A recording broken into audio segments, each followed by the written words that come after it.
afternoon. My name is Jean-Louis Briaud. I'm a distinguished professor at Texas A&M University and the Buchanan Chair in the Zachry Department of Civil and Environmental Engineering. Welcome to the 32nd Buchanan Lecture. My goodness. Let me start by recognizing a few people. The first one, of course, is Spencer Buchanan. He's over there on the left, whom this event obviously would not exist without him.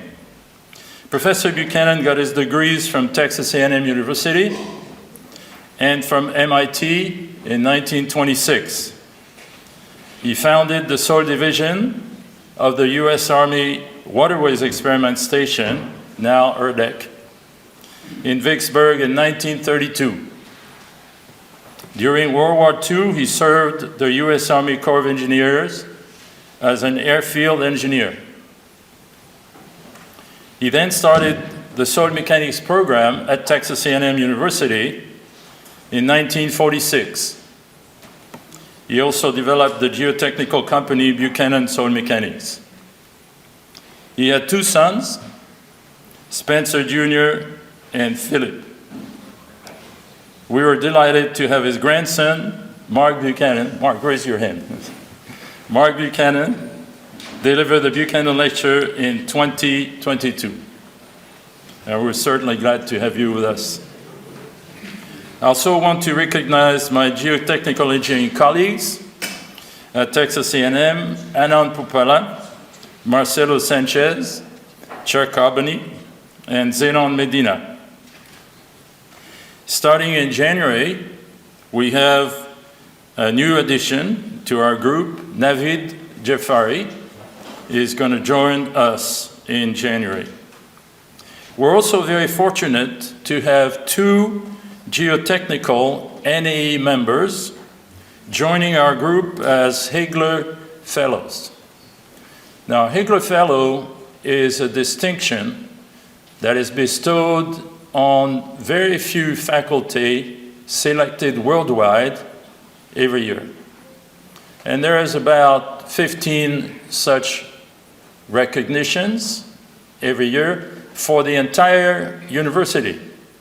And this year we get two of them, not just in engineering, not just in civil engineering, two of them in geotechnical engineering. So we really got very lucky. They are Greg Becker and Youssef Hashash. Is Youssef here? I saw him earlier. So we really hit the jackpot. We're very excited about our future, and life is bright. I also want to recognize the Consortium for Education and Research in Geoengineering Practice, CERGEP for short, who supported our program since 2017. So raise your hand if your company is a member of CERGEP. Thank you for your support. We had a workshop, CERGEP workshop yesterday, to go over the 7 years of research that we did within CERGEP, funded by these companies. And I remember saying, well, you know, we probably need 40, 50 seats to handle this. Over 350 people signed up. This was a big problem. Most of them online. That was a huge success. And I also want to recognize, of course, our students. So if you're a student at A&M, UT, U of H, Texas Tech, or any other university, raise your hand. We're very happy to have all of you. You are the future. All right, now the program. Buchanan booklet, including the speakers' PowerPoints, are already on the Buchanan Lecture website. We're also video recording this event, and we'll post a video on the Buchanan website within the next few weeks. We'll also give the video to the ASCE Geo-Institute for them to upload on their website, along with the other 31 Buchanan Lecture videos already on the GI website, all the way back to Ralph Peck in 1993. Our first speaker today will be Dr. Yunlong Zhang, Associate Head of the Zachry Department of Civil and Environmental Engineering at Texas A&M University, who will say a few words about our department. Then, our second speaker will be Dr. Paul Mayne, who retired recently from the Geo-Institute of Technology. He'll deliver his 2023 Terzaghi lecture on the cone penetrometer. Our third speaker will be Dr. Adda Athanasopoulos-Zekkos, who is an associate professor at the University of California at Berkeley. She'll deliver her 2024 Buchanan Lecture on Levee assessment. The event will conclude after her lecture, but we'll take a group photo, so don't go away, on the stage before anyone leaves. Then there is a reception at my house, and everybody is invited. Now I'd like to ask Professor Zhang to come and say a few words about our department, some statistics, and looking at our future. Professor Zhang.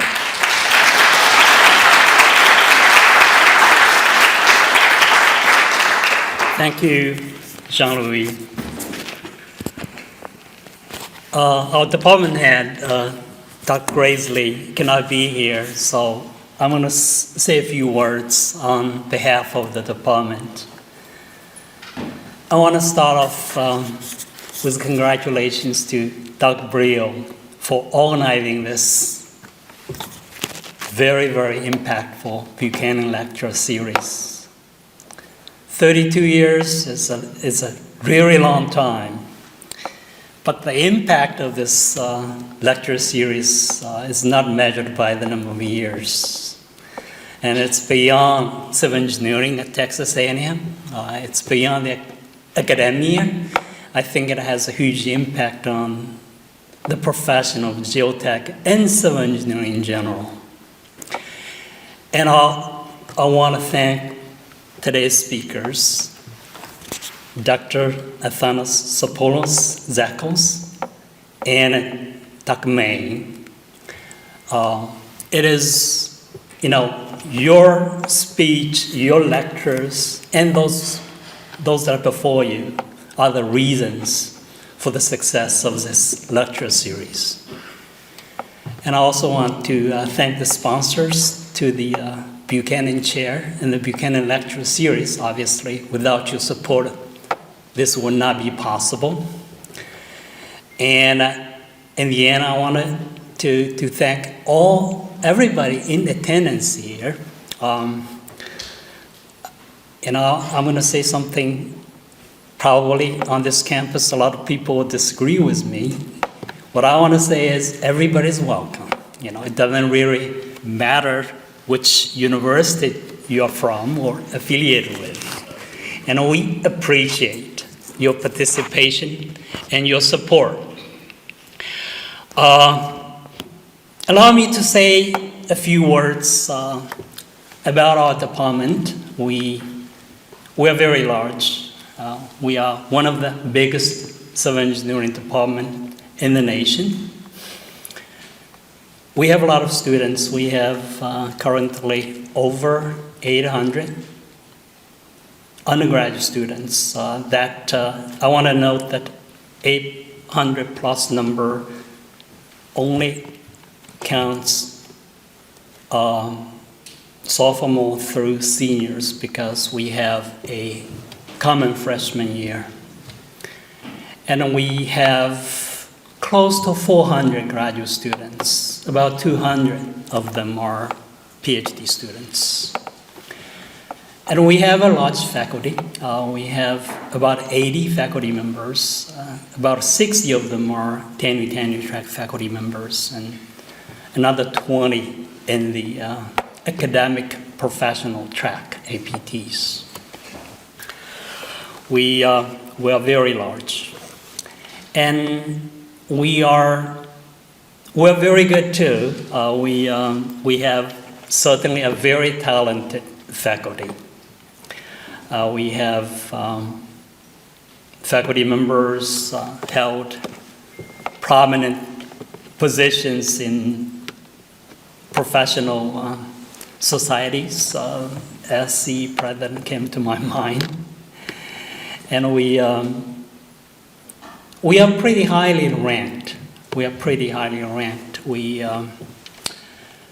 currently ranked 6th among public institutions. That is one spot. Moved up from the 7th in 2023. That's for undergraduate program. Among public institutions, 7th place overall. On the graduate side, we have moved up in ranking too. Currently, we are 9th among public institutions, and we moved up from 13th to 12th among all universities. We're doing okay, even though it's not that easy to unseat UC Berkeley or Georgia Tech, but we're doing fine. So we are very large, we are pretty good, and we are strongly supported, particularly the support from former students. Every year we awarded probably a little over $500,000 to our undergraduate students and graduate students in scholarships and fellowships. And we have a pretty big operating budget, over $30 million a year, and about close to $1 million $30 million academic budget, close to $1 million in operating budget, but that's not enough to pay all the bills. But fortunately, we have strong support. We have our Excellence Fund, and also we have very good uptick in IDC return to the department. That speaks of the research volumes that our faculty is doing. So we're large, we're good, and we're very strongly supported. And speaking of the support, obviously the support to the Buchanan Chair, the support to the Buchanan Lecture Series are just examples of such strong support that we enjoyed as a department. So again, thank you for being here. Welcome you, and enjoy another year of the Buchanan Lecture Series. Thank you.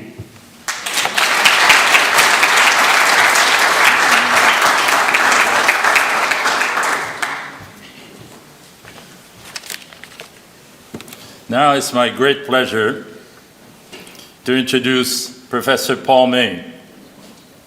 Note that Paul gave the Buchanan Lecture in 2018 and was chosen as the 2023 Terzaghi Lecture a few years later. And he's not the only one. There's a number of Buchanan lecturers that, so it seems that the Buchanan Lecture is a stepping stone to the Terzaghi Lecture, so be careful. Dr. Mayne is an international consultant on geotechnical site characterization. He's the author of the famous Synthesis 368 on cone penetration testing, co-author of the 2019 NCHRP manual on subsurface investigation in the cone penetrometer test. Dr. Mayne has produced some 380 publications, delivered 170 lectures, and conducted over 130 continuing education courses. He serves as a faculty member at Georgia Tech from 1990 to 2021, chair of the International Technical Committee on Institute Testing from 2000 to 2013, and SMGE Vice President for North America from 2014 to 2017. Dr. Mayne began the series of international conferences on site characterization and assisted in the international symposia on CPT. In addition, he's been active in many professional associations, including ASCE, ASTM, TRB, DFI, ADSC, CGS, USugar, and ISMG. He's a busy fellow. Paul is married with one daughter and plays bass guitar. I've known Paul for many years, and I definitely count him as one of my professional friends. It's always a pleasure to be in his company, as he's simply fun to be with, yet very knowledgeable in our field. The title of his lecture is Contribution Towards Geoparameter Evaluation Using the Cone Penetration Test. Please welcome Professor Mayne.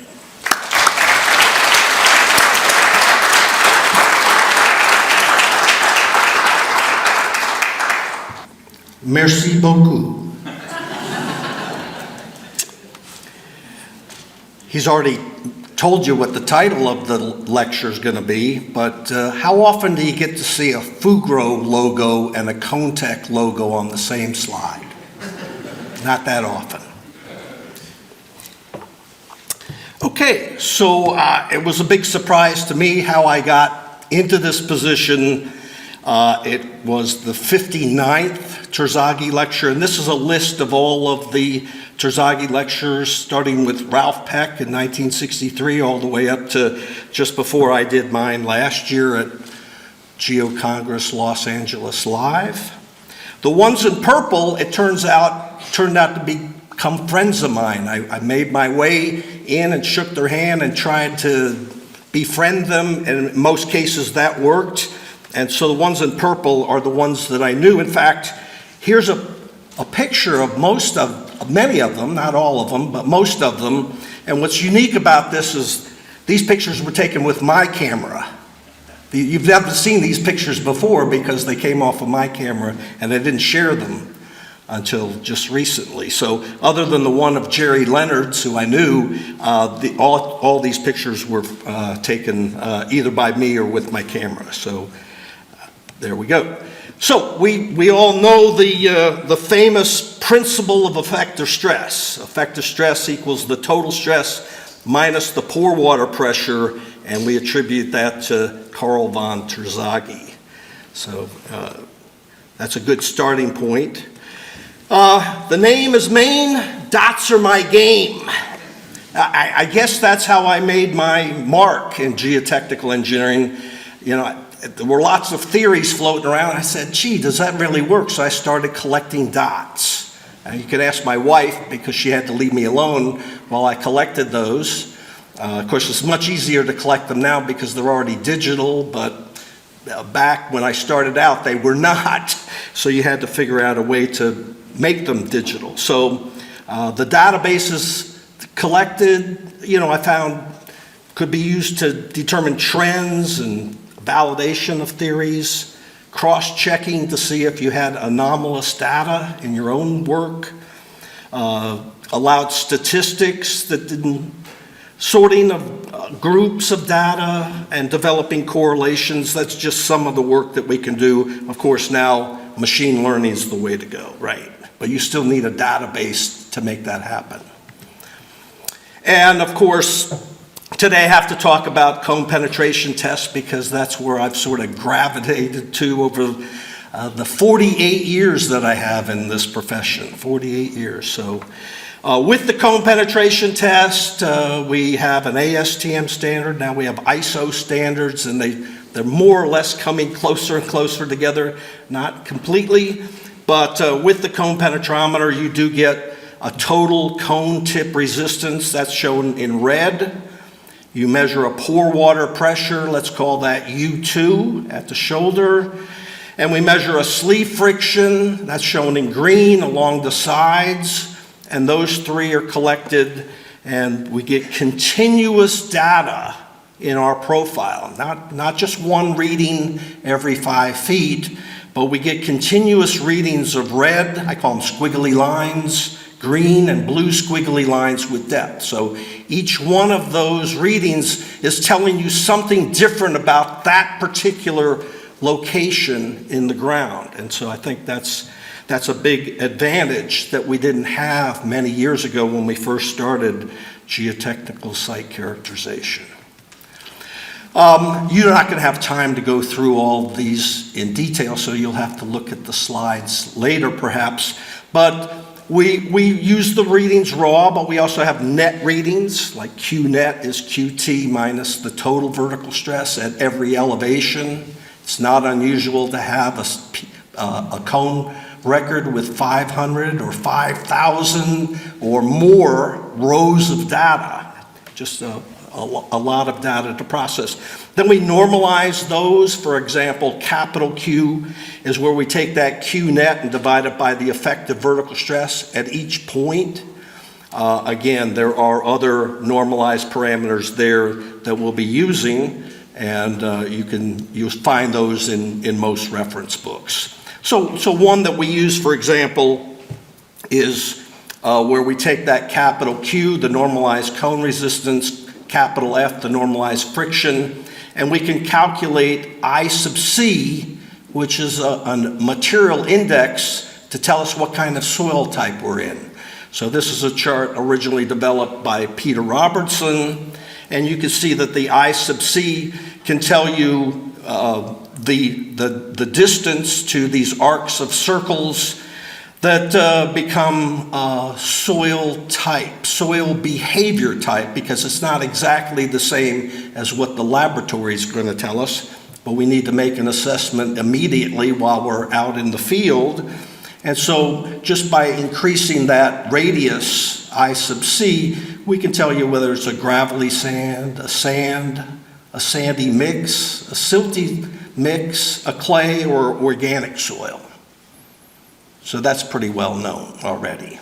So some of the topics I'd like to just cover briefly today: effective stress friction angle, pre-consolidation stress, remolded undrained shear strength, state parameter undrained shear strength, and new directions for cone heads.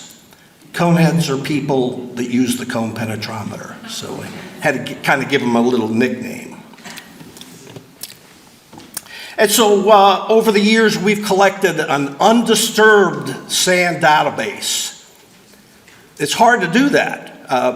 I was talking to some of our friends in a small company, probably heard of them, ExxonMobil, and the guy told me, yeah, we paid $30,000 for each undisturbed sample of sand, and it was a minimum of 12 samples. So it's $500,000 or more to get into undisturbed sampling of sands, but we can do it now. Mainly, we started out with freezing methods, a special method of freezing developed by the Japanese. Not just flash freezing it with nitrogen because you're going to change the structure, but a special process. And so if you use the undisturbed sand database, we can relate the peak friction angle of that sand to the normalized cone resistance, capital Q subscript Tn. One outcome that we didn't expect was that the friction angle would decrease with the material index that I described earlier, I sub C. But you can see there's a strong trend there. And ultimately, when I finally write this up, I'll combine those into one expression. But let me just show you an example from a site that wasn't included in that database originally, and that is Oysand, which is one of the new 5 Norwegian national test sites they set up. We did this, Jean-Louis helped set this up some 35 years ago, and that's why, is it the Rellis campus now sits on top of the National Geotechnical Experimentation Site that Jean-Louis set up many, many decades ago, literally. But this is a brand new site that was set up by the Norwegians just a few years ago, and you can see the cone tip resistance on the left. There's the I sub C parameter shown in sort of a pinkish color second. There's our estimate of the friction angle using the normalized cone tip resistance in green. And you can see it compares well with those yellow dots. Those are undisturbed samples of sand that were frozen, later thawed out in a triaxial, and then subjected to triaxial compression to measure the friction angle. And then the final diagram is the blue squiggly line showing what that would be just using I sub C. And you see we're doing a pretty good job. What's interesting also is this theory that was developed now. I'm writing a paper about this now.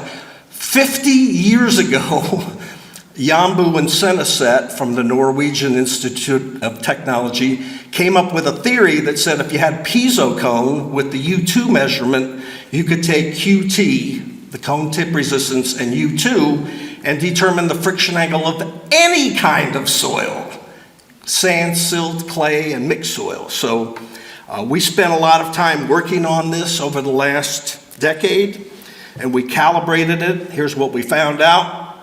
On the right-hand side are the friction angles measured in a triaxial compression test. That's normally how we would do it. If you could, yeah, and these are all clays, by the way, 105 clays at the time we published this. And then on the x-axis is the friction angle evaluating using this NTH, Norwegian Institute of Technology method from the piezo cone, where the samples elevation is the same, where the data, the CPT data, QT, FS, U2 are taken at the same elevation. You see we're doing a pretty good job. The full range is 20 degrees is about the lowest friction angle in a clay, and 45 degrees is about the highest. And you're going, how can that be? How can you actually get the effective stress friction angle of a clay because it's undrained? Well, hey, you got a load cell, a pore pressure transducer, a filter element, a pressure transducer, and you're measuring length or displacement. It's the same equipment as a triaxial. The piezo cone and the triaxial share the same common measurements. It's just one of them you're performing on a perfect cylindrical specimen in the lab that you've cut out of a larger soil sample. And the piezo cone, well, the boundary conditions are not as well known, but it's the same equipment. We're just pushing that down to 30 meters, and we're testing literally billions of soil particles. So it's just a very efficient way to collect a lot of data about all of the soil that's beneath your feet down to about 100 feet. Hey, what is spruce pine and what is its relevance to geotechnics? How many duffers do we have? How many people play golf? Do you know what spruce pine is? What's famous about Georgia and golf? The Masters tournament. Spruce pine is the name of the sand they use. It turns out it's the purest sand in the world. It costs $20,000 a ton. Wow. You should know that. I think your students would like to know that when you show that in the class. I started out looking at undrained shear strength. I'm kind of an effective stress guy. I like Shansep, and I wrote this paper. This is my first paper, Journal Geotechnical Engineering, 1980, and I wanted to show that you could systematically relate the undrained shear strength to the overconsolidation ratio. So I collected data on almost 100 different clays, and you can see them all posted up here right now. But in terms of effective stress, I showed that critical state soil mechanics was encompassing of what's called Shansep, which is the MIT way of getting at undrained shear strength, but that's a total stress approach. So I started out with that, but if you flip it out upside down, you can use the OCR as a function of the undrained shear strength, and if I use the cone penetrometer, I can use either the QT, the cone tip resistance, or the pore pressure, U2, to get at undrained shear strength. So I have two formulations, and with that, I end up being able to evaluate the OCR using this very simple analytical model. So it's a closed form analytical model. Not only does it tell you the OCR, which is now called yield stress ratio by Imperial College and other people. But the yield stress ratio, also we can get the undrained rigidity index, which I think is very interesting because that's a very elusive parameter. And of course, we get the undrained shear strength as well, and I'll show some examples. So here's an example from the National Geotechnical Experimentation Site that Rich Finno set up about 3 decades ago, about similar time frame as Jean-Louis Briaud and his test site. But this is the soft Chicago clay at Northwestern University. So you can see over on the left side, we have orange is the capital Q. Next, the blue squiggly line is BQ, the pore pressure ratio. The friction angle comes from that Norwegian Institute of Technology, and it does a great job showing the friction angle is 28 degrees for that soft clay. The undrained shear strength comes from the rigidity index, which is determined as 147 for this deposit. And you can see those yellow dots are the lab reference benchmark values, and we're doing a good job there. And then we have 3 estimates of the yield stress ratio, which agree with the one-dimensional consolidation test, again, from Rich Finno's laboratory. We found that when we got into sensitive clays, then it got a little more complicated, not much more. It's the same equations, it's just we had to put in 2 friction angles, one where the definition of the friction angle is at Q max, or peak S sub U, and then the other friction angle is at large strains. And so what we do is we associate QT with the lower friction angle at peak and U2 at the large strains, which is closer to critical state. And so just by that simple association, we were able to, it's the same equations as I just showed you, it's just I'm assigning 2 friction angles, one for the first equation and the second friction angle for the second equation. Otherwise, it's identical. And we've gone, and again, you don't have time to assimilate it all, but in the Journal of Geotechnical Engineering, we have a paper showing you sensitive clay up in New Hampshire and how we match the friction angles, the rigidity index, the undrained shear strength, and the yield stress ratios.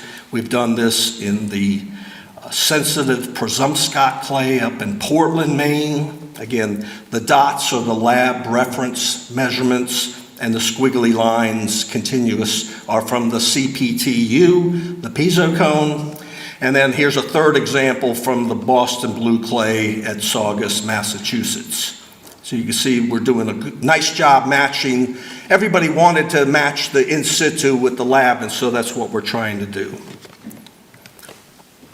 We can also extend that solution, and that's what my former Ph.D. student, now Associate Director of Civil Engineering at Georgia Tech, and soon next year to be the Geo-Institute President, Susan Burns, her Ph.D. was to extend that same model for dissipations, piezo cone dissipation. So you can put it into the same form of the famous strain path method solution of Holsby and Tay, and in that case, here I've just happened to match San Francisco Bay mud just because that's a famous clay that everybody's heard about. So you can see these are 2 different depths, 9.2 meters and 18.4 meters, and the solution that she developed can match both of those.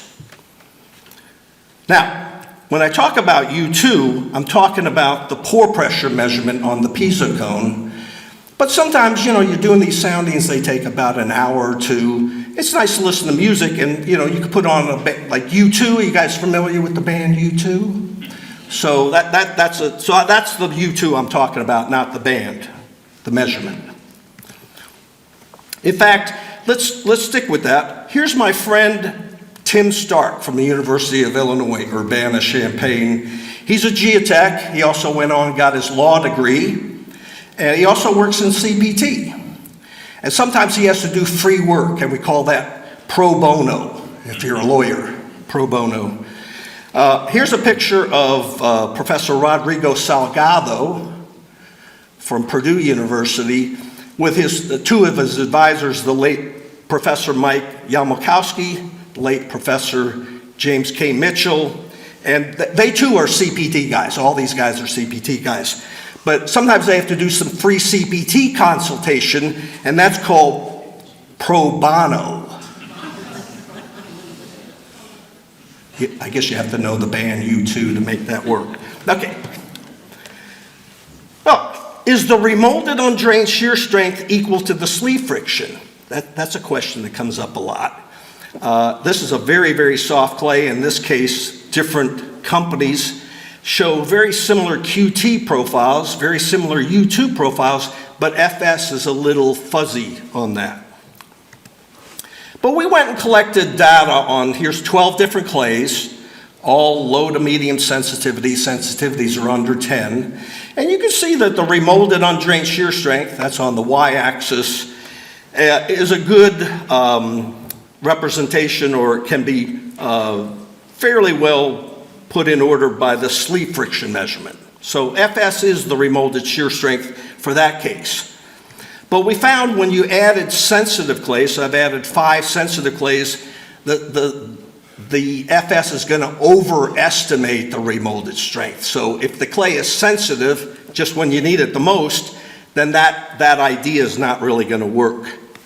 And in fact, the remolded strength could be 1/3 or 1/5 or even as low as 1/10, because the FS sleeve friction, it's not accurate enough to get down to the remolded strength, which is very low in some cases. And so we have to look at another way to get at that, and one way we're suggesting now is to take the ratio of remolded undrained shear strength normalized by delta U2, that's the excess pore pressure, and show that as a function of A sub Q, which is a parameter that we developed that I sort of skipped over earlier, but you can read about it later. So another way would be to maybe use that kind of information to directly estimate the sensitivity rather than try to calculate it using the friction ratio, which is what some people do. So we're giving you some alternates for that. Now, what famous Geo song did the artist Sting perform? Roxanne!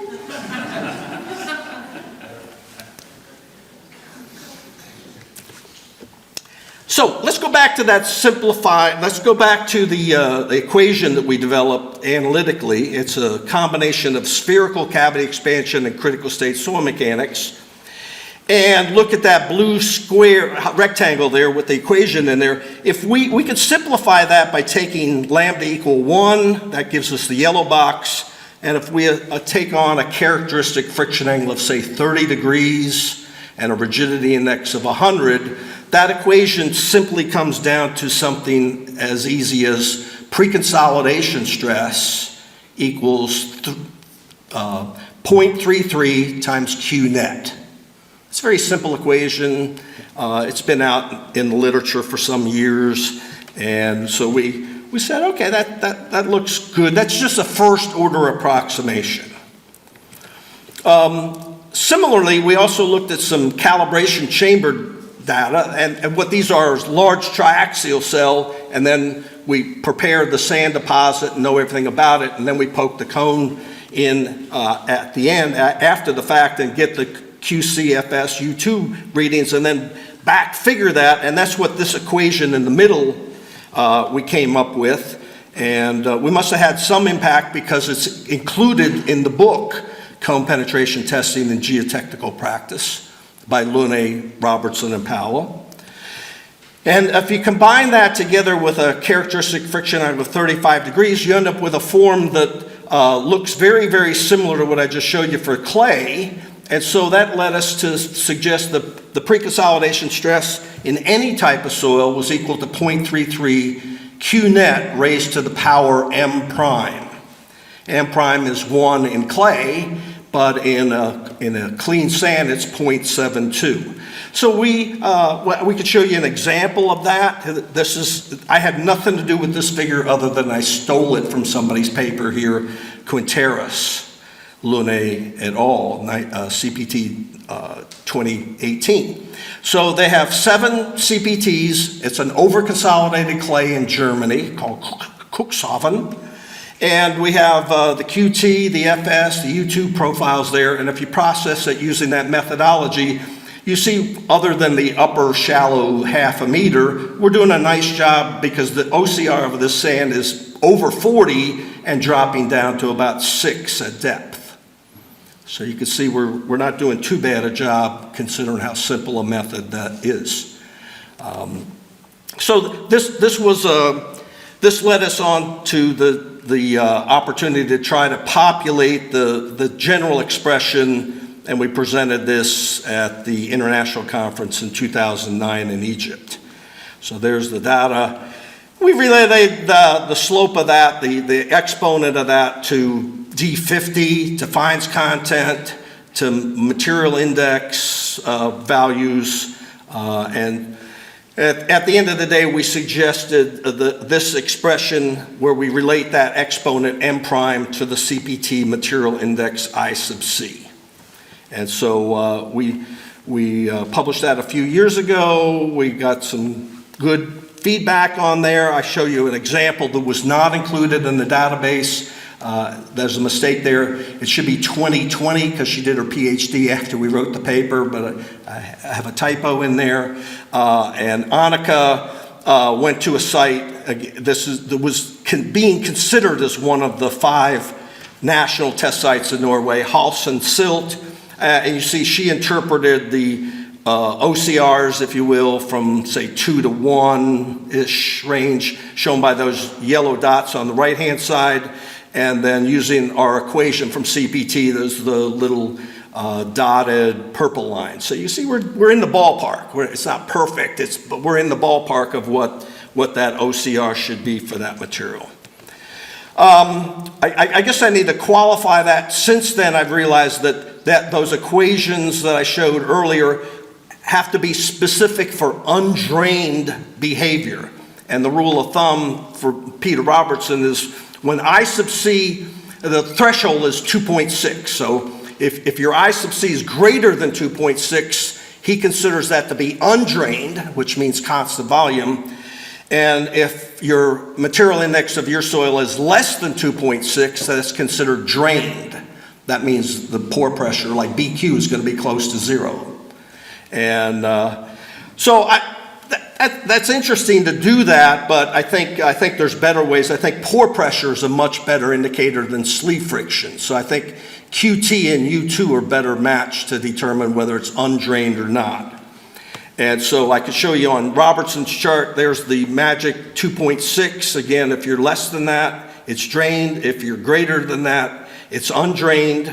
I have some dots on the right-hand side to show you that I'm not just making this up. There's data from about 500 different clays that we've compiled that show that. But I can also show you if you use capital Q and capital U, use the normalized excess pore pressure, delta U over sigma V naught prime, that James Schneider, who was one of my master students, it's undrained, and that is the equation that he developed, showing up on the top line there. But it's when you're on the underside of that red line, underside of that. So I could take that red line and convert U, capital U, to BQ, if you will, through that simple relationship shown on the bottom, on the right-hand side. In that case, in Robertson's chart, it would be that red line there, which is not really well shown on his diagram, but I'm just showing you that that's where his line would fit. And on the right-hand side, I could show you some data confirming that. So I always like to have dots supporting my conclusions rather than just saying it's true. So in that case, if you have this expression on the top for yield stress or pre-consolidation stress, I guess some people still want to call it that, and you're in the units of kPa, it's just 0.33 Q net to the M power. If it's undrained by the criteria I just showed you, you can use that spherical cavity expansion critical state solution. If it's undrained, then and you're in the clay, then use M prime equal 1.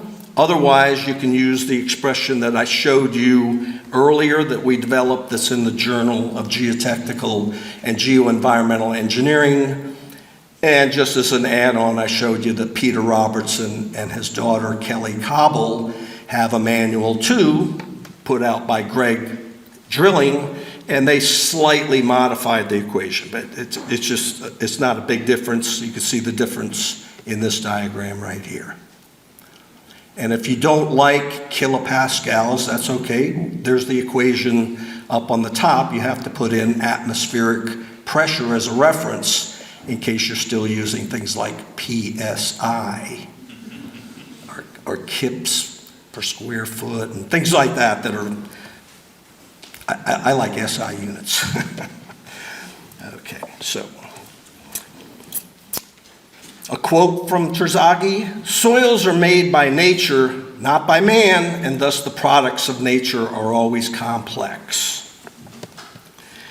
A few years ago, I was kind of looking around for a new car, and Georgia Tech pays pretty well. I was kind of interested in getting myself one of these sporty electric models, and I said, yes, that new two-seater down there in green, that was $109,000.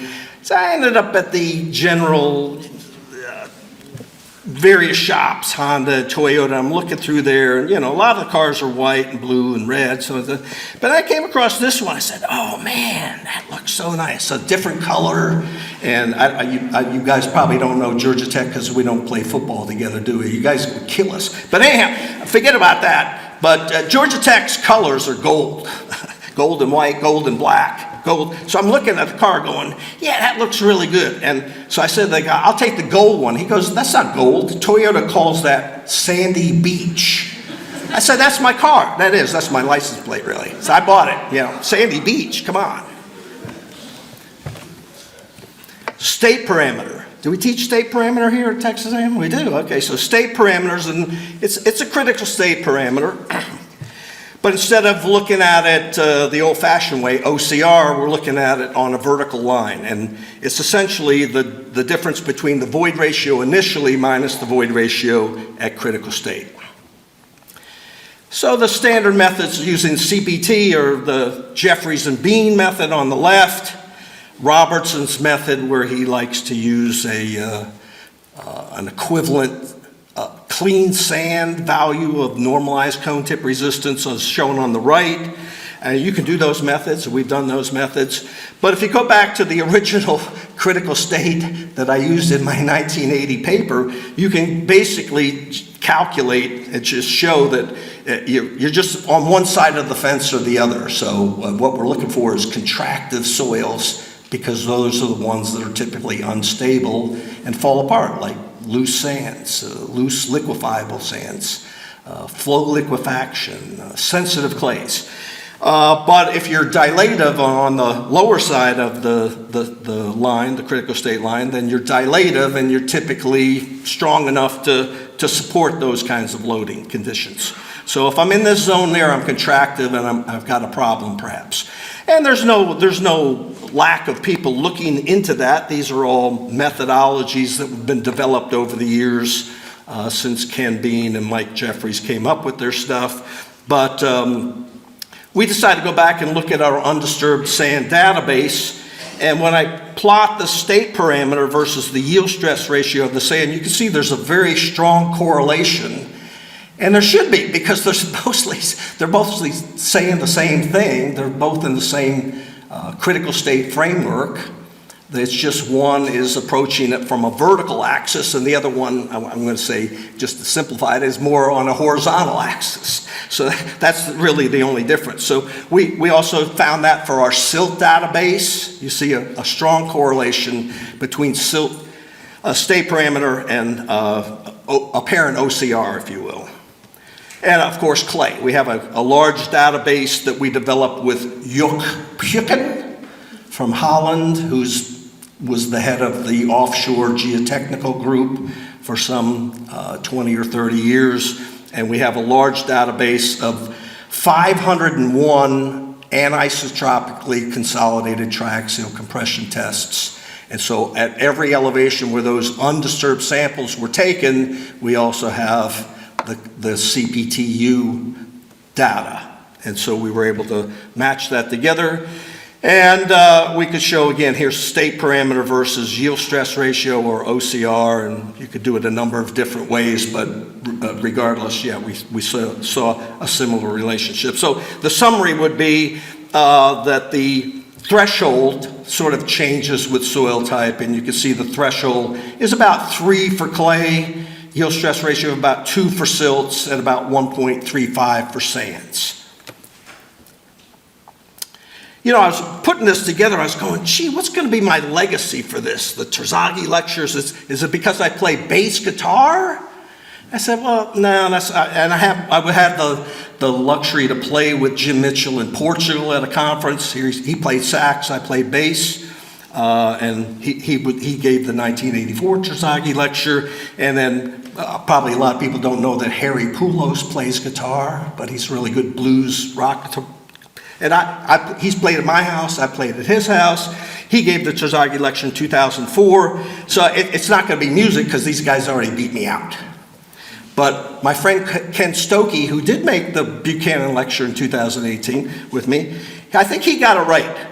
I'm the shortest guy to ever give the Terzaghi lecture. It's going to be tough to beat that one, you know. Let's go back to this. It's not just 0.3 times Q net. There's a big range. There's a big range there. It could be as low as 0.16. It could be as high as 0.43. Could we improve on that and keep it simple? Well, yeah, we can include the second equation, which is pre-consolidation stress is somewhere on the order of 1/2 delta U. Somewhere. It's going to get you in the ballpark.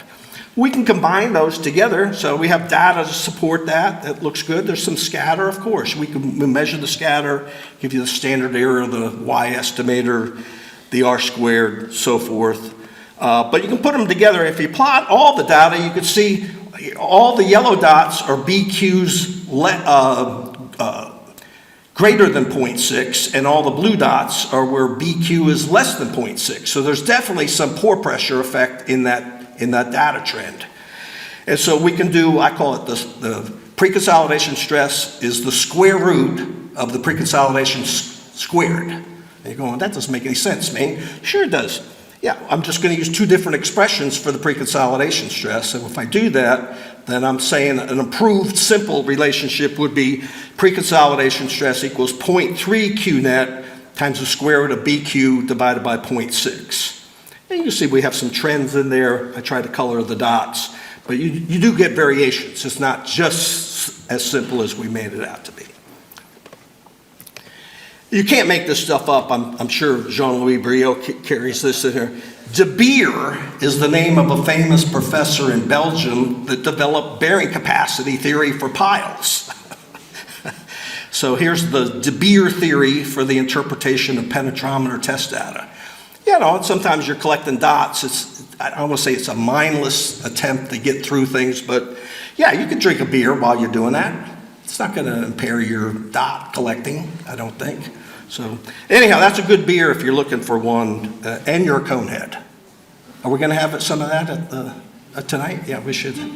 Okay. Now, cone penetrometer sizes. We have the standard size is 10 square centimeter. That's the cross-sectional area. We allow ASTM 15 square centimeter. A lot of the Fugro and Conetech and Greg, they all like to use 15s. But we have some smaller ones. We have some 2 square centimeter cones. I have one that Pagani geotechnical sells commercially. Fugro has lent me one of their 1 square centimeter. It's about the size of a pen. Fully operational. QT, FS, U2. In fact, Jorge Macedo and our Georgia Tech group's using one right now. But we also have some larger ones. Like if you get into gravels, Fugro came up with a 33 square centimeter cone. Because, you know, you have the particle size relative to the size of the cone penetrometer. You got to take that into consideration at some point. And of course, Conetech didn't want to be out done, so their group, ADERA, came up with a 40 square centimeter. And then we have these harpoon penetrometers now. There's no pushing system. You just drop them off the back of the ship when you're going down the river. And they have, you need at least 10 meters of water, but they fall through the water and then impact the seabed and then go another 15 meters, depending on, how much you've dropped it and the velocity and all that. So obviously, it's a very quick sounding, so you got high strain rate effects, but those are available, and they're quite large. Some of these are quite large. We also make smaller ones. People do centrifuge modeling. They like to check the uniformity of the deposit. They need some data so you can take the results of their model testing and then, extrapolate it out to the real world. So they do cone penetrometer tests.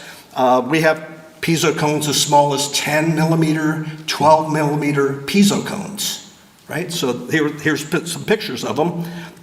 In fact, the South Koreans have cones 7 millimeter, 5 millimeter, 3 millimeter, 1 millimeter. Who did not get vaccinated? After the lecture, we're going to be giving out, Jean-Louis is going to be giving out 1 millimeter diameter cone penetrometer tests with your vaccine in there. Yeah, line up. We have automatic, we have robotics. Autocosan's been available for onshore soundings. Prod is offshore. I think you can have a 3,000 meter tether, a cable, to the bottom of the seabed, 10,000 feet of water, and that's where this large frame sits on the bottom. Those are all the rods, and they can go 150 meters beneath the mud line to do cone penetration tests, vein shear, collect samples, even core rock. So that's been available. Don't ever send the technician out to the field to check compaction with a number 4 rebar. There's no numbers with a number 4 rebar, or a number 5 for that matter. Bigger rebar isn't going to help you. But we do have these handheld electronic cone penetrometers. The forestry department embraced them, and I'm not sure geotechnics, they still want to use the rebar. I don't know, I don't get it. But look at the repeatability of those soundings there. I mean, you can only go maybe 1.5 meters. But that's better than, I don't even think a rebar will go that deep. But you get some measurements, real numbers that you can put in the report and say the fill, or, depending on what your solution is, right? So those are available. How about CPTs in Antarctica? Yeah, Adrian McCollum with Lonkelma has been down there doing CPTs in Antarctica. So we're on all 7 continents. We're on all 5 oceans. We're there. This piezo cone that's the future. Nobody's doing SPTs in the middle of the Indian Ocean for an offshore windmill or oil and gas. They're not doing it. If they're doing anything, they're doing piezo cone soundings. It's definitely part of the future. And we were talking about this at lunch. Yeah, the famous paper by David Carrier and Jim Mitchell, where they did lunar cone penetrometers many years ago when we had the Apollo missions, So that's written up, at the time it was called the Journal of Soil Mechanics and Foundations Division, ASCE. And Mars, in 2018, we finally sent up the InSight mission. I happen to be part of the review team at JPL, along with some colleagues there from Caltech and Johns Hopkins and Case Institute with Georgia Tech. And they had a penetrometer that they were attempting to deploy to 6 meters deep on the surface of Mars. It was launched later, a couple years later than they want, but it did land in November 2018. They got some data out of it. Here's our team on the review group there with, maybe it was, I wouldn't say it was led by Jose Andrade, but he was one of our 4 geotechs on that. And it's written up in the proceedings of the International Conference 2022 in Sydney. If you're interested in that, Pierre has a nice paper, and there's several other papers also written in CPT 22, which is the proceedings. We have different kinds of equipment for pushing the cones. We have large trucks, we have small trucks, we have so many different vehicles that people came up with because they had to access remote locations or steep inclines or hilly ground or just tough to get in. There's no shortage of ingenuity in creating these different means of pushing CPT in the ground. This one's kind of impressive because it's a hybrid electric diesel, so that's the start to try to reduce the carbon footprint as you do the CPTs. Of course, ultimately, we want to have one that's fully electric. We're not quite there yet. The other thing is deeper. How deep can we go? And I have soundings that go without pre-drilling or any of that kind of stuff, just direct push to over 200 meters, but I'm not permitted to share those, but I could show you this one. It's 140 meters deep. 140 meters deep. That's 460 feet if you want to convert it. And again, you can see all the squiggly lines. I got red as the cone tip, green's the sleeve, pore pressure is blue, and then the final one there is shear wave velocity. We collect that. And I have a boring right next to it, and that boring took 11 days of continuous, like 24/7, 11 days to drill it at $880,000. This sounding was done in 24 hours for $80,000. So 1/10 the time and 1/10 of the money. Wow, that's impressive. That's impressive. We didn't get time to go into it, but there's a lot of specialized CPTs. Just, video cone or vision cone, vibro cones, dielectric cones, We don't have time to do that, and if you're interested in that more, you have any questions, I can refer you to Chat CPT. We did put out a new manual from ConeTech, and they posted it so you can download it from their website if you're interested in that. I was thinking of some famous cone heads that you probably know. Tom Lunet, Guy Sangerlat from France was the guy that wrote the first book in 1976 on that. And then, of course, there's a big gap there. In 1997, we have Lunet, Robertson, and Powell coming out with their book that's pretty famous. I was thinking, U2. A lot of you guys don't know about U2 because they came out in 1976. That's a long time ago. There's so many bands that came out since then. So I'd like to suggest a new band for 2024. We're going to call this band QT, not U2, but QT. New music band, there we go. The lead vocalist, yes, Inger Sophie Seneset. And she's a real QT. Hopefully I'm not getting any politically incorrect problems here, but she's a cutie. I mean, she's 93 years old. Come on. And she's a beer drinker, so she'd like some of that beer we had. The lead guitarist, by the way, is Corey Seneset. He's the guy that came up with that theory in 1974. That's him playing guitar. That's him. He's still alive and kicking. He's one of my co-authors of that paper I'm writing. So he's the lead. Hey, I got pictures from cone heads all over the world. And if you don't see your picture, see me after this lecture because I'm going to get your picture. We're going to put you in there too. I like wine, so I like beer, but I drink more wine now. So these are some wines you might be interested in putting in your wine cellar. Pile driver, that's a good one, right? In situ.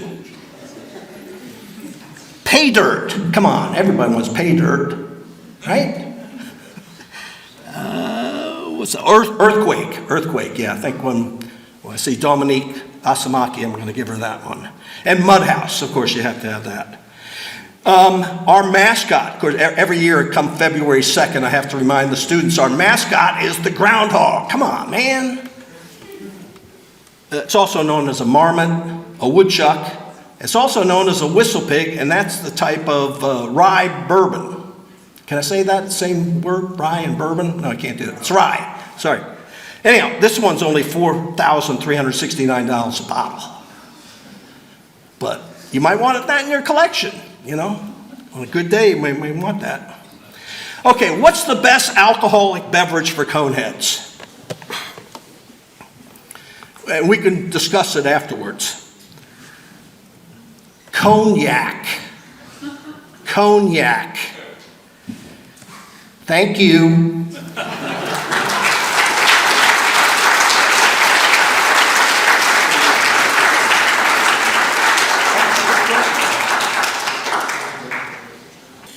So thank you very much, Professor Mayne, for a very entertaining and rich Terzaghi lecture. We have a certificate of appreciation signed by our department head and by myself. Thank you. And I'm going to give you a copy of my book. Awesome, awesome. Thank you again. Thank you. Did you autograph it? I'll do that later. Yeah, you're going to have to autograph that.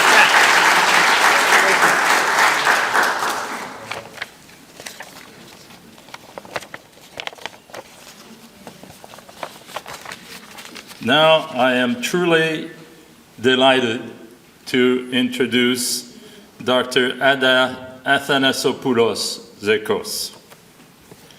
I'll spare you the spelling. But I have calculated that every year, Adda spends about 8 hours spelling her last name on the telephone. And I thought Briaud was bad. In spite of this severe handicap, she has been remarkably successful. Dr. Athanasopoulos-Zekkos received her civil engineering bachelor's degree in Greece and her Ph.D. in geotechnical engineering from the University of California at Berkeley in 2008.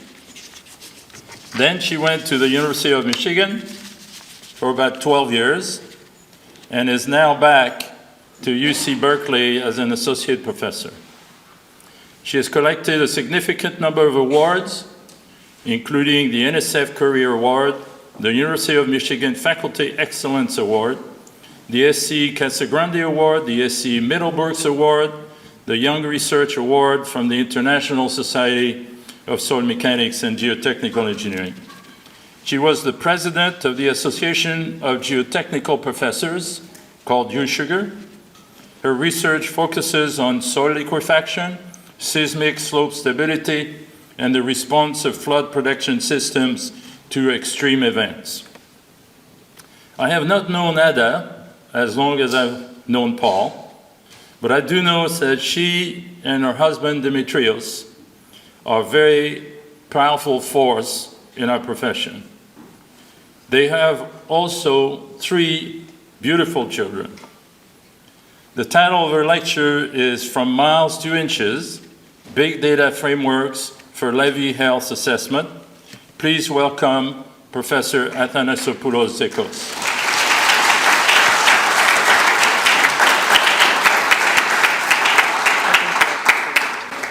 Well, thank you, everyone. Good afternoon. It is truly an extreme honor to be here to deliver this Buchanan Lecture, the 32nd. When you are invited to give a named lecture, it's always appropriate to look into the person after whom the lecture is named.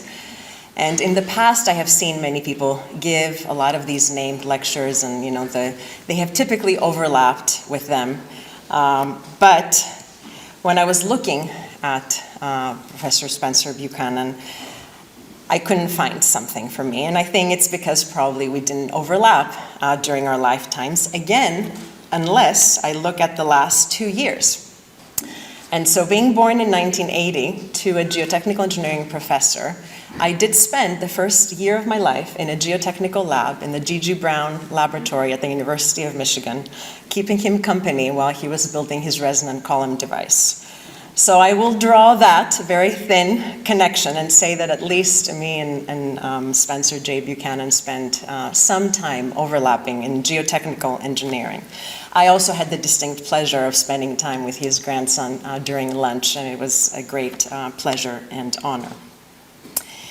I will say, however, that I do have a little bit of a longer relationship with the Spencer Buchanan Chair holder. And so when I went back down memory lane, I tried to remember when was my first time at Texas A&M, because this is not my first time here.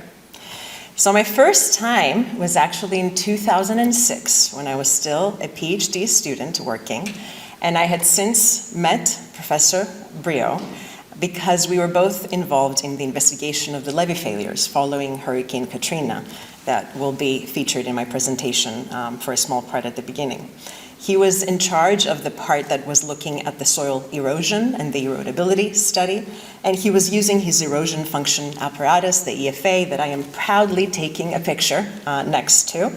And at the top you can see Jean-Louis and my husband. We were not married at the time. Here's me posing in front of the Texas A&M sign, and here's me attending the 14th Buchanan Lecture that was given by Clyde Baker. And so it is truly, truly an honor, just really an unbelievable thing that I am here now to deliver the 32nd Buchanan Lecture. I'm very, very grateful for this. So as Professor Briaud mentioned, I was going with different titles in my head, and then I landed on this one, From Miles to Inches, Big Data Frameworks for Levee Health Assessment, because it actually allowed me to tell a little bit of the journey that my research personally has been developing over the last 15, 16, 17 years or so. I have been working with levees, as I mentioned before, since my days as a PhD student, and I still work on them, but my perspective and the types of things that I work on has changed, and so I've tried to basically include all of that in this presentation, and I felt they landed beautifully under this title. Why do we care? Why do we care about levee systems? Why do we talk about them? Why do we want to analyze them and understand them? Well, because many times they experience these types of failures that leads to flooding. We have seen that many, many times. And in fact, if you go and you look through the NOAA website, where they have this tool that you can look at the contribution financially of many different disasters, and you look into flooding, you see that in the last 40 years, there are states who have experienced damages that are in excess of $20 or $30 billion. And so this is a truly important thing. And with the fact that all these extreme events have only increased in power and in frequency, we can have a truly crippled economy unless we do better at understanding how they perform so that we can either mitigate the existing ones or build better in the future. These systems are truly widespread across our nation.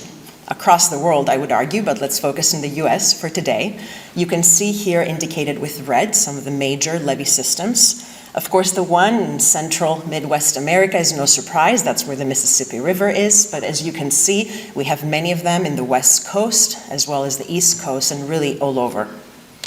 Why is it still a problem? The National Levee Database contains something around 30,000 miles of levees. And these are the part that have been documented. And so there's still a big part that is undocumented and therefore not part of the database.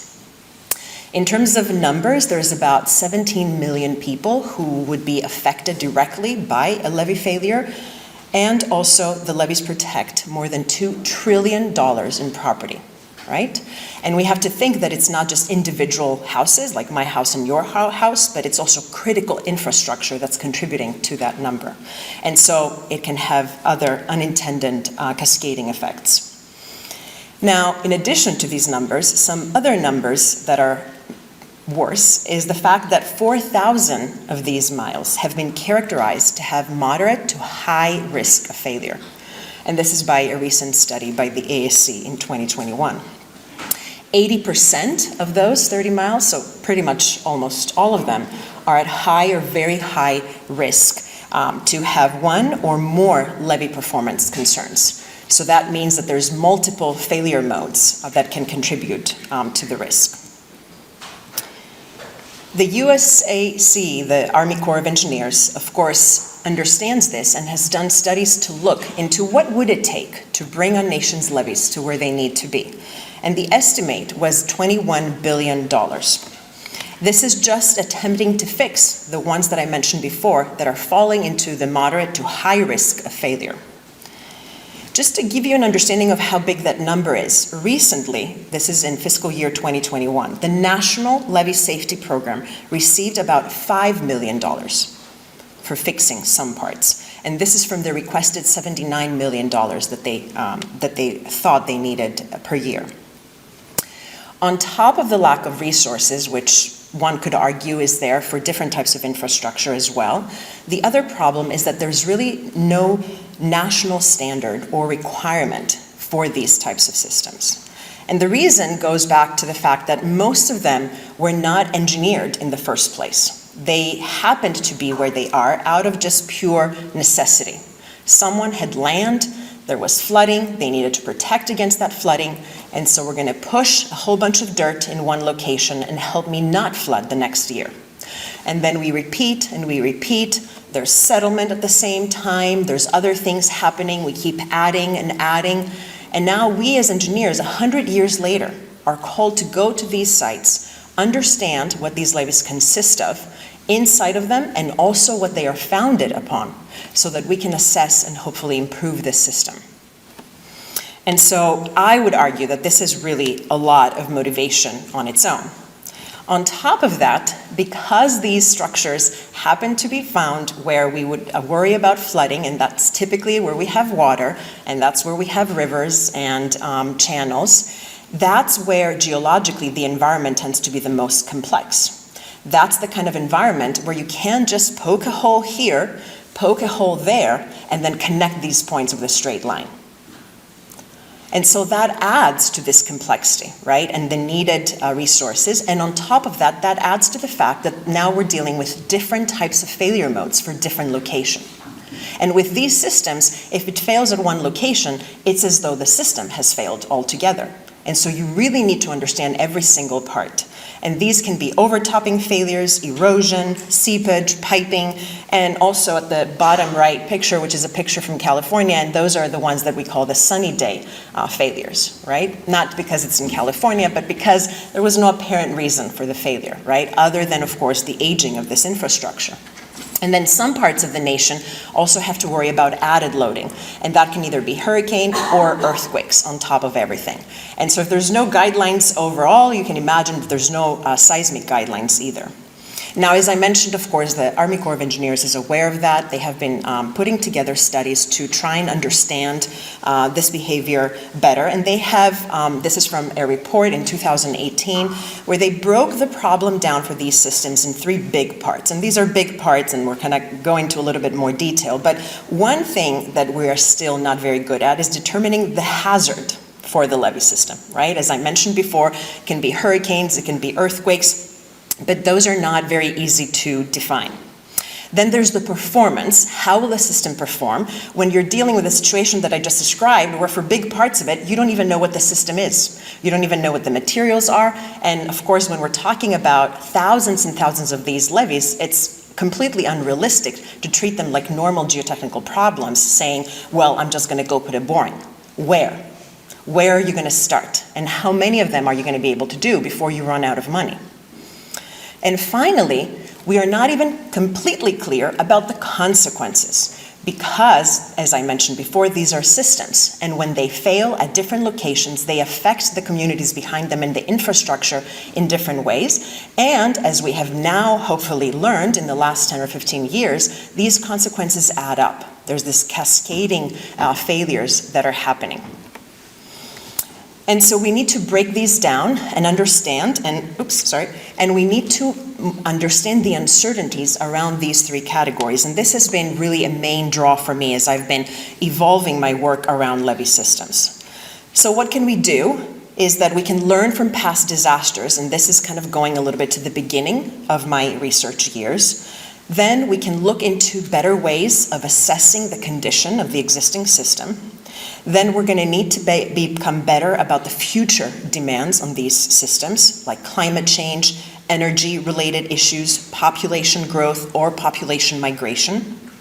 And finally, we need to become much better at asset management with these systems.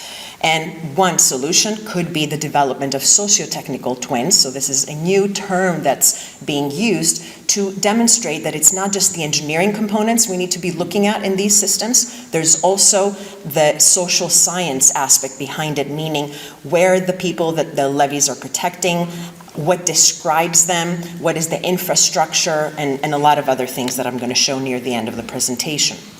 So to quickly go over the first part of what can we learn from past failures, I had the pleasure of being part of two reconnaissance teams, one as a graduate student, and that was the Hurricane Katrina one, and then one as a professor at Berkeley, the Hurricane Ida one, where we were together with Naveed Jafari. Congratulations, Naveed, I found out over lunch. And both of those were under the auspices of GEAR, which is just a phenomenal organization. If you don't know it, please visit the website, Geotechnical Extreme Events Reconnaissance. Truly, truly useful reports that break down disasters and turn them into knowledge so that we can always keep doing better. I picked these two events because they impacted about the same area, and as we can see, the numbers are fairly different. Hurricane Katrina, for a lot of you here, students, this is probably an event that maybe you haven't heard a lot about. But when it happened in 2005, the nation was shook to its core because it was deemed the single most disastrous event that had ever happened. Now, why is that important? And I'm emphasizing these words. Because right after these words, the next words came, which was, and which therefore will probably not happen again for the foreseeable future. Now, you all, unfortunately, know what has happened since. And of course, the frequency of these types of events, just very recently in Florida, 2 back-to-back Category 4 hurricanes. This is not how things used to happen. And as I said before, when this is impacting local communities and the nation's economy on the order of billions of dollars, it's not something we can keep doing every 2 weeks.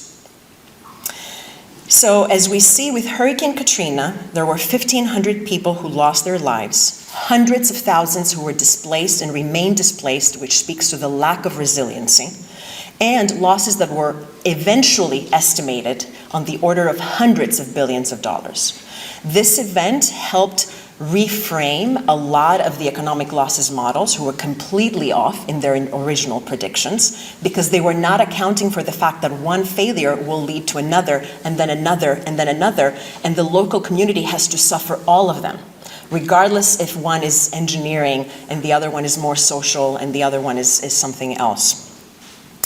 Now, looking forward ahead 16 years, almost to the day Hurricane Ida happens, we have 82 deaths, most of which, I want to emphasize, were not in the area that the hurricane first made landfall, but rather more to the northeast, where the system picked up in strength again and flooded areas that were completely unprepared for these floods.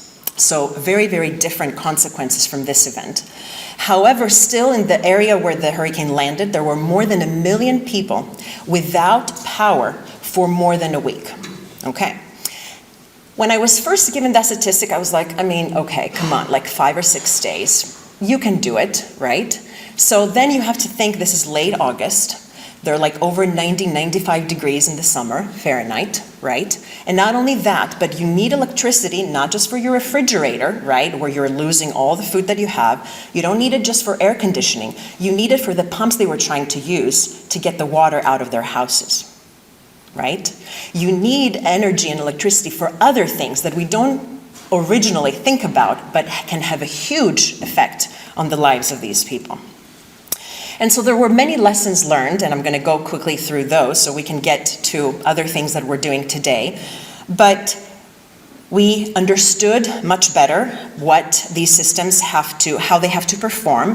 And so, for example, we looked at things like erosion and the performance of these systems. And then when you look back at 2021, you still see certain parts that are equally devastated, right? And so the pictures I'm showing at the bottom are from Hurricane Ida, but that's Grand Isle. That was almost like the first point of contact with a hurricane.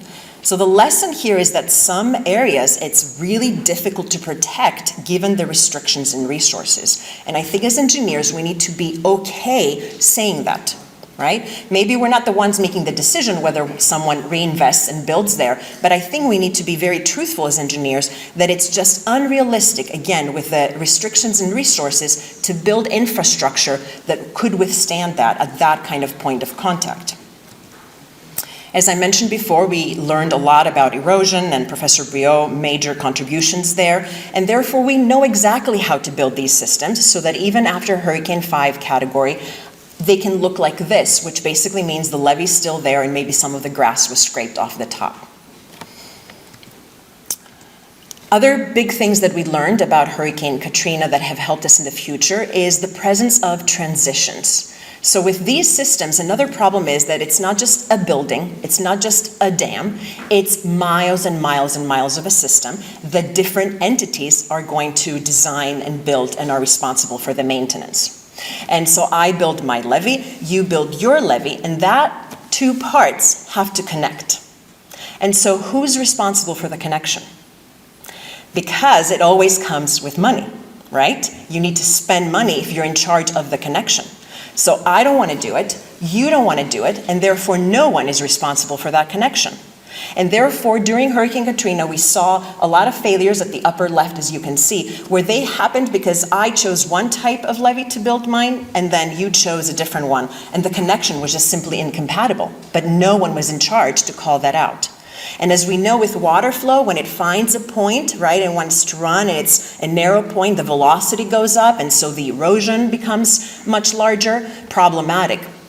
At the bottom right in Grand Isle, that was another thing we saw. There was this levee system, and it kept having these types of erosion, scour failures, but at very equal increments, like locations. And so we were trying to think, what in the world is happening here? Like, why are they failing like this? And then we spoke to someone who was local, and they said, oh, well, you see these houses there? Like, they like to get to the beach, but it's kind of a long walk, so a lot of them have golf carts, and they go over the levee at undesignated locations.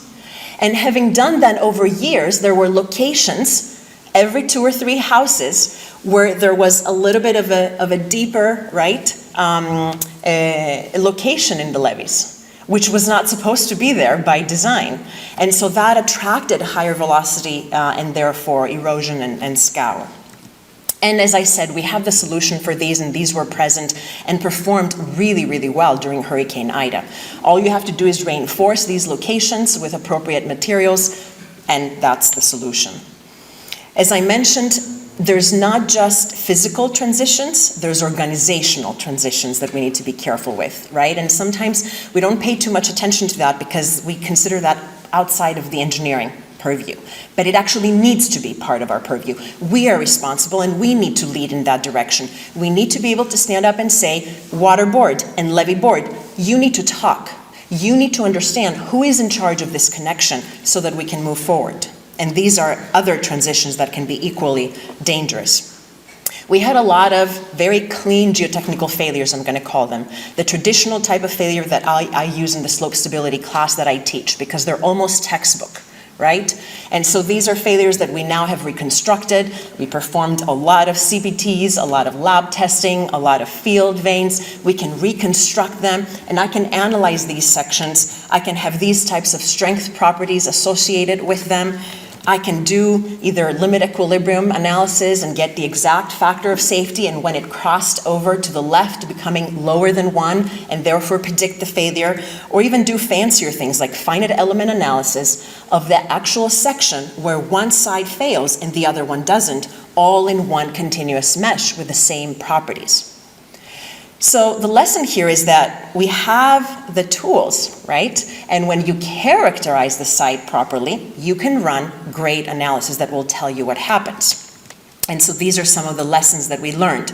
Geology is important, competent independent review, do carefully your analysis, because we all know the expression garbage in, garbage out, right? And of course, meeting adequately the margin of error for environments that have higher variability, as well as the importance of maintenance and having access to your sites. So we learned all that, and in the case of New Orleans, right, this is what the system looked like before Hurricane Ida impacted. This is why we had a different outcome than before. However, I want you to pay attention to that little number at the top right. This is what it costs. Is New Orleans as a city able to do that? No. Is Louisiana able to do that as a state? No. The federal government comes in and says, this is important enough for us that we're going to pay this amount over the period of 10 years to bring the system to where it needs to be. And so this is something we need to be aware of now moving forward, trying to do this for systems before a disaster happens, right? What needs to happen before we're able to get there? And so this is a figure that a lot of people show. I recently met the person behind it, and then the revisions. This is a figure, it's really interesting. In the vertical axis, there's the annual probability of failure. Bottom horizontal axis is dollars lost, and then the upper horizontal axis is lives lost, and everybody signs an oath that whenever they use this figure, they have to make the following disclaimer that the two horizontal axes are not supposed to be, matching lives with dollars, right? They're just independent. So I've paid my dues, we're being recorded, I did what I signed to do.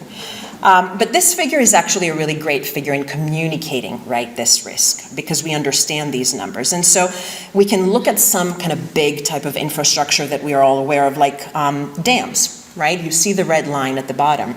That's where dams sit. This is where the levee system in New Orleans was before Hurricane Katrina. Okay. This is where it went after $15 billion. Okay. We basically barely pushed it under the dashed upper boundary of this figure. And again, I say this because it's important to be realistic about what it takes to do the things that I know we all want to do as engineers. A lot of time I spent looking at another levee system that's very important to me in my home state of California. What you see here is all the levees that we're dealing with, and then on top of other risks like floods and increasing rainfall in some locations and drought in others, we have the added possible loading of an earthquake. And an earthquake is never considered in these systems because the phrase goes, well, what are the chances that an earthquake and a high flood are going to happen in the same day? To which I respond, well, very, very low. But if the earthquake were to happen today, I can guarantee that you will not have fixed the system for the next year. And I'm being optimistic. And therefore, what are the chances that we have the annual flood in the next year? Pretty high. And so, no, they don't have to happen at the same time, right? But I will have the consequences as though they're happening at the same time. And in this system, the consequences could mean that the Southern California returns to being a desert. And the consequences would happen because when you change the water elevation between the levees, which is fresh water, and the ocean, which is not fresh water, and you start having infiltration of the ocean water, you are compromising the drinking water supply for more than 20 million people. And so it can have really dire consequences. So what do we do? Let's kind of turn this conversation around and make it a little bit more positive. How can we move forward with all these different possible failure modes? Well, we need to systematically find ways to characterize the conditions in 4D, right? So our typical 3D, but also in time. Okay, so we need to bring in time.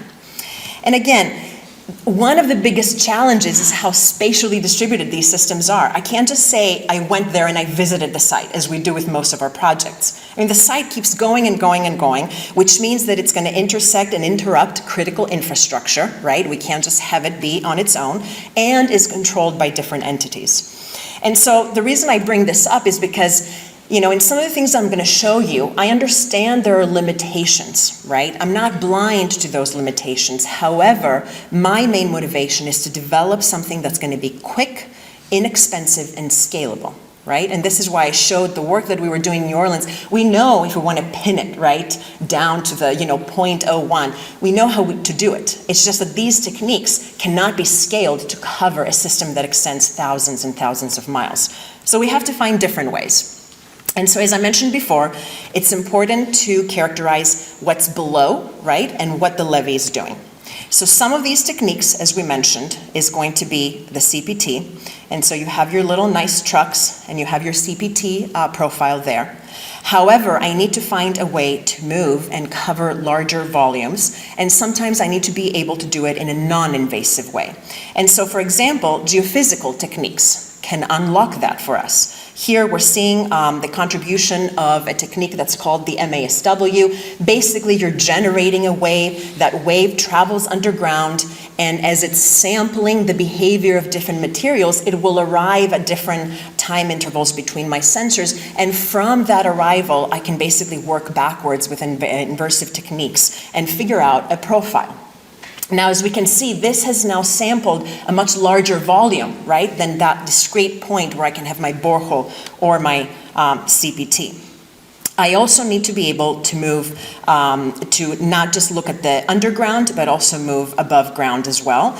We have all seen the development of 3D digital elevation models. We can use satellites and remote sensing like drones to create these 3D models for us. We can use underwater drones as well for that. We can use robots to access points that are not safe for humans. We can use fiber optic sensors at specific locations. We can use a lot of different things. And the point that we are trying to make is that our proposed system is how do I leverage all that, right, and fuse that information together so I can get the best of each one, right? So all of these, if we're going to interrogate them on their own, we can come up with a lot of shortcomings, right? But my point is, what is it good at, though? Okay, I'm going to keep that, and then I'm going to go to the next and say, what is that good at? And I'm going to keep that and keep going, and then in the end, bring all that together so that I have a better understanding of my system. But the big work is in the bringing it all together, because the data that I'm going to show you is very different type of data. And this is the problem that we face as civil engineers, and I think we need to be very careful with machine learning and AI. It's a very exciting area, and I myself have gotten into it. But we need to remember that it was first developed to deal with extremely large data sets. And typically, we don't have these types of data sets in our profession. We're getting there slowly, but just to give you an understanding, a pharmaceutical company that uses AI to understand trends between patients that receive a certain medication can be in the hundreds of thousands. That's the kind of database that you can throw into an algorithm, right? Train it and then have it predict for you.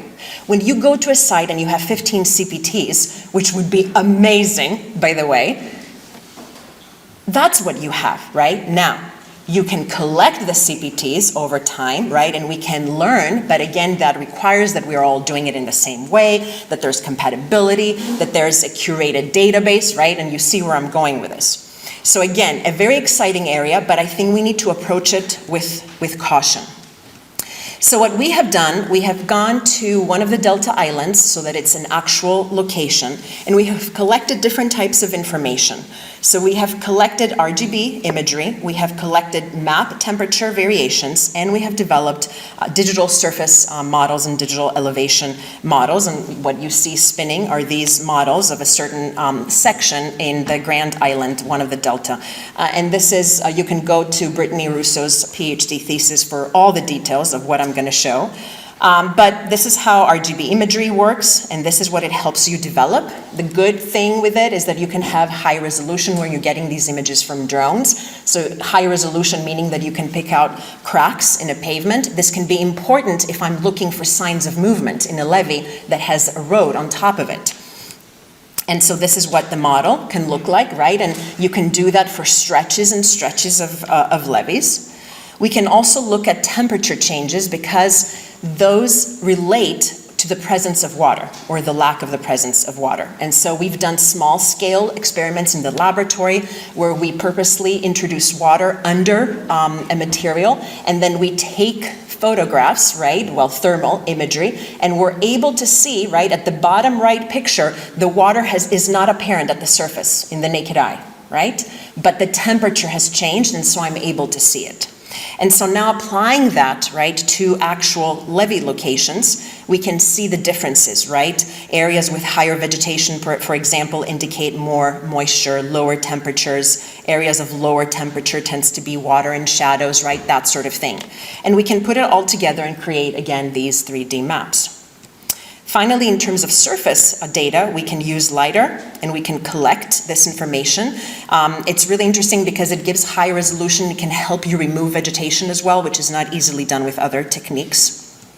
And it's unaffected by weather, and it can give you this type of model, right? And so when I give my students the model, they didn't have to ever go at the site, right? I went, I covered this, and now I bring it into the classroom, right? And we look at it, right? We use our goggles, we look at it, we cut slices through it. It's almost like you're there. And this is, again, what I meant before in terms of these digital twins.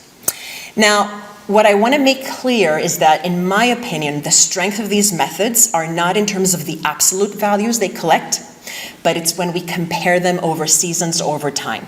Okay, and so in terms of absolute values, it starts to become very difficult. You're introducing a lot of uncertainty because of many things that I explained, right? However, if you're consistent and you take these measurements, let's say every 6 months, if you want to capture seasonal effects, right? Or every year, or whatever it is that you're interested in looking, then the differencing between them can really pull up some interesting trends.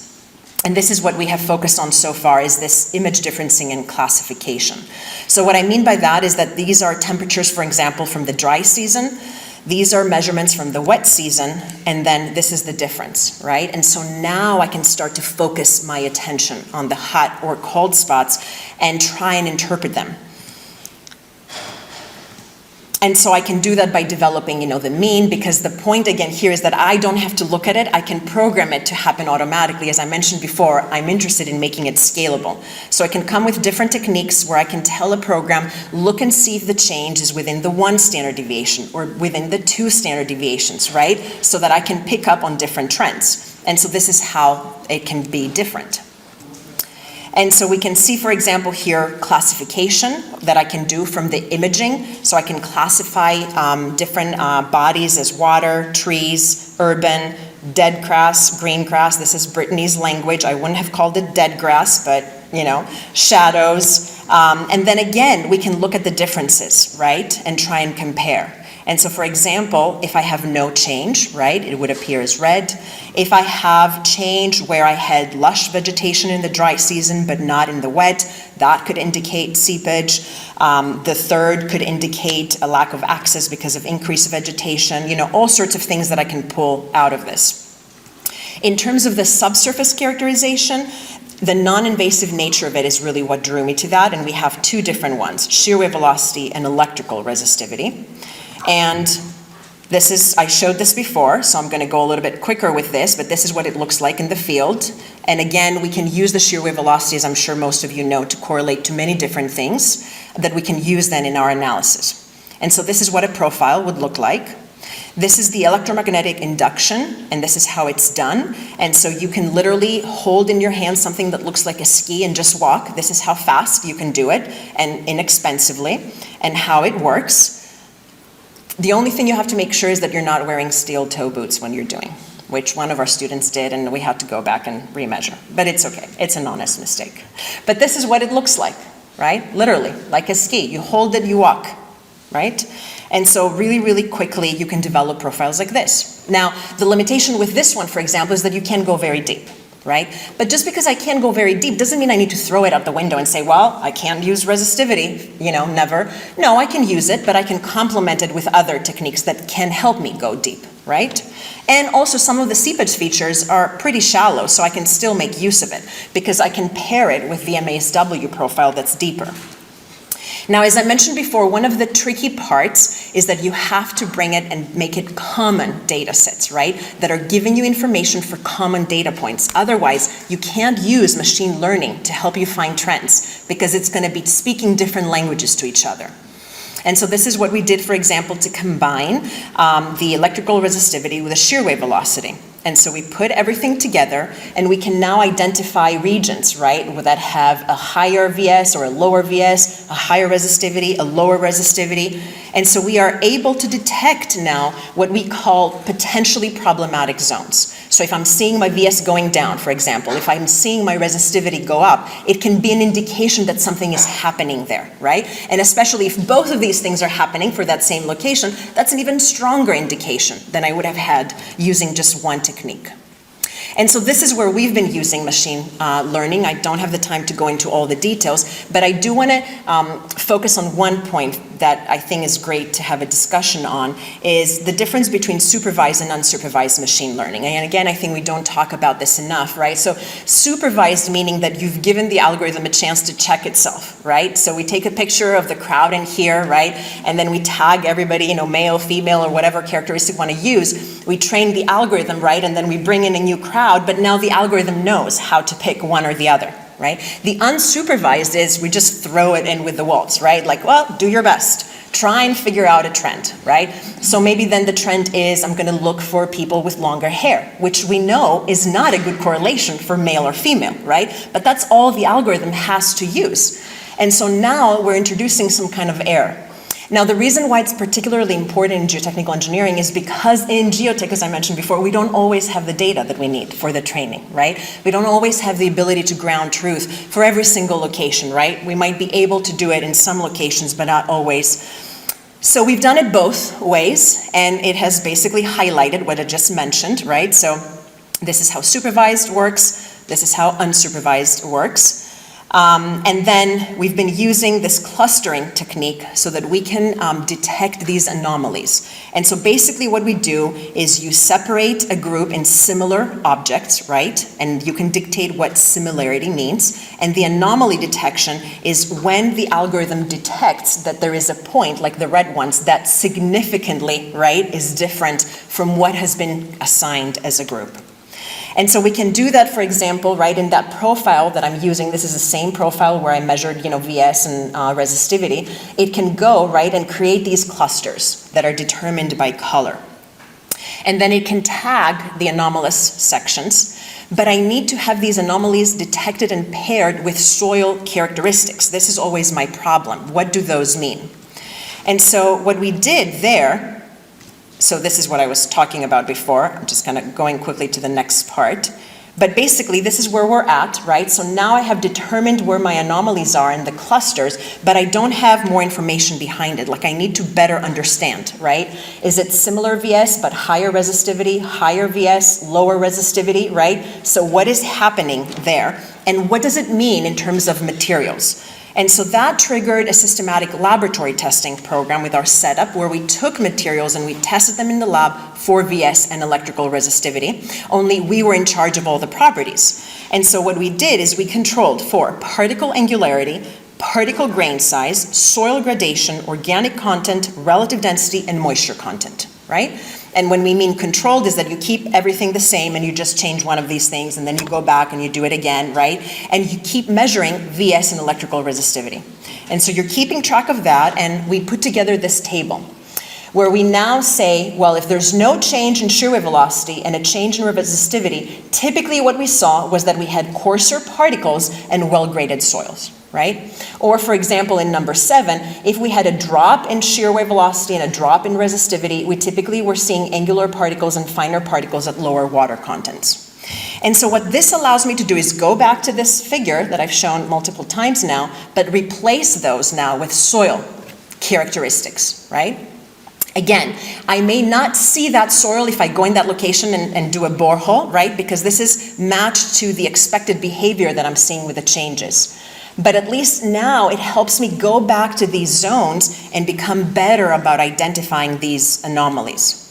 And so this is where that framework comes, right, of the data fusion, because now I can go and say, I have LiDAR change detection, I have optical change detection, I have thermal change detection, right? All of that is telling me something at X, Y, but now I can go XZ or YZ, whichever one is your favorite one, and I can find, right, what are the problematic zones. Now, as exciting as this may be, which it was for me, it's still not solving the problem of how do I fuse now the surface with the subsurface, because I want to bring everything together and use everything. So what me and my student came up with, and we hope we can improve on it, is that we have projected subsurface data to the surface. You have to come up with ways to do that, right? Like how present is an anomaly normalized by the depth, right? What's the level of the anomaly and all these things. And all of these were selected by us, and we're more than welcome to talk about, improvements. And so you go step by step. And you create these types of plots where you have in plan view now, right? I'm walking across my levee, but I'm seeing what is happening underneath, right? With some language that I've come up with that's of course documented. And so we can come up with, language like, 0 is not present in the profile in terms of an anomaly, 1 is present, right? And then I can do that for the different soil types, and so I can come up with profiles like this. So if I put this all together, it allows me to develop what I call a hazard map, because now I can paint over areas, green, yellow, blue, and red. At this point, we're doing the traffic signal documentation. We can get better than that.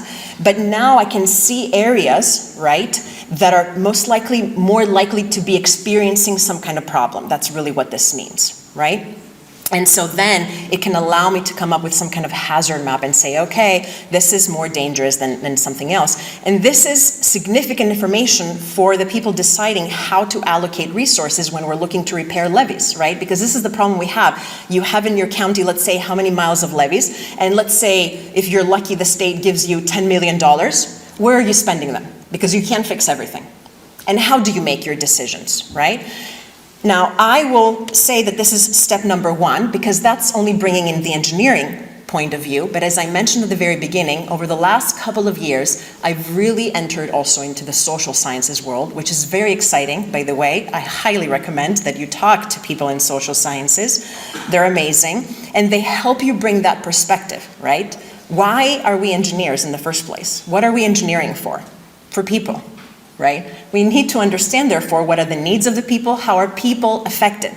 So I can do my little cross-section analysis all day long, I can produce my pretty colors and, feel good at night. But at the end of the day, that's not really the consequence in the community that I want. I want to be able to say, okay, engineering-wise, this is the most dangerous levee, right? But if it were to break, who is it affecting, right? Is it affecting a community from being able to evacuate in the next wildfire? That's important, right? Is it flooding a school or an emergency response center? That's important, right? Is it affecting, corn crops? Maybe less important, right? We're going to have to come up with some scale, right? So I know some people are thinking, well, but that's still where our food comes from. But you have to prioritize, right? At some point. And you come up with these priorities, and so now you overlay those, right? You also look at how likely is it for someone to have a car in this community? Because that affects your ability to evacuate if you find, a closure. And you look at all these other things, and this is hopefully what's going to push us, right, in further understanding how inequities and vulnerability to flooding is being exacerbated across the nation, right? It is an extremely dynamic problem. And this is why I wanted to take this journey with you, right, all from the start of my simple cross-sections when I was a Ph.D. student, all the way to what I think the problem really is. Right? We have these systems, we need to understand them better, engineering-wise, but we need to understand the processes that created them, that may change them in the future, right? What are going to be the demands? What do the people need, the communities? How are urban planners taking into account the flooding risk in popping up another subdivision where most likely they shouldn't be building because of the risk, right? All of these decisions have to be brought up. And so for my last slide, I wanted to share, this paradigm shift that we're trying to do with a group that I'm collaborating with at Berkeley, including urban planning, architecture, design, social scientists, and really taking risk from having these static kind of maps and having it as a form to really this process. And the spiral design is Anna Serelobet's idea and kind of contribution, right? Because everything is dynamic and it's changing. The fact that you're building somewhere immediately changes things. You can't just plop that new subdivision on top of that static flood risk map because it has now changed everything, right? It's all connected. And I think it's really important when we're talking about equity and climate adaptation, right? We can't be talking about engineering justice without accounting for this. Obviously, none of this is being done by me, by myself. We have a lot of collaborators. I mentioned some during the presentation, and we have a lot of partners that have supported this work and hopefully continue to support it. I'm very excited about the future. I know a lot of my colleagues are working in a lot of these directions, so I look forward to future collaborations, and I thank you again for your attention and for the invitation.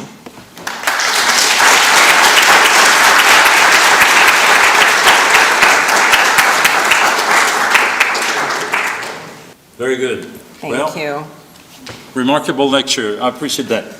I want to give you a copy of my book, and I want to bring to close the lecture and thank the speaker, Mark Buchanan, grandson of Spencer Buchanan.